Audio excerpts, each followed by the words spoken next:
In today's video, I'm going to teach you how to change keybinds in Fusion 360. Custom keyboard shortcuts can dramatically speed up your design flow, and the process to set them up is quick once you know where to look. Start by finding the command you want to shortcut. Look along the top toolbar for the tool's icon, or open the relevant drop-down menu if it's tucked away. Take a moment to hover over the exact tool you use most often. For example, if you frequently sketch circles or switch to a particular modified tool, locate that specific command in the interface. When your cursor rests over the tool, watch for 3 small vertical dots to appear on the right side of that button or menu item. They might take a brief moment to show up, so pause your mouse there if you don't see them right away. Click those 3 dots to open a small options menu for that tool. From this menu, choose Change Keyboard Shortcut.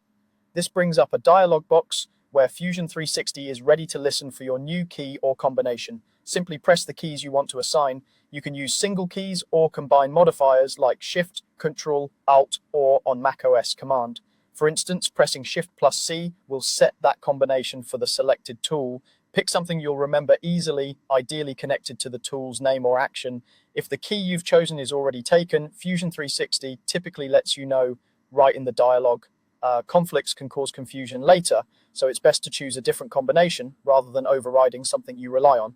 Try a nearby letter or add a modifier to make it unique. Once you've entered a shortcut you're happy with, click Save. That's it, the new keybind is now associated with that tool. A quick way to confirm is to move your cursor back to the canvas and press the new shortcut. If the tool activates, you're good to go. If it doesn't, make sure you're not typing in a text field and that the workspace is active, then try again. You can repeat this same process for any other tools you want to customize. Small, thoughtful shortcuts add up, reducing clicks and keeping you focused on your design instead of hunting through menus. With a few keybinds in place, you'll notice smoother, faster workflows every time you open Fusion 360.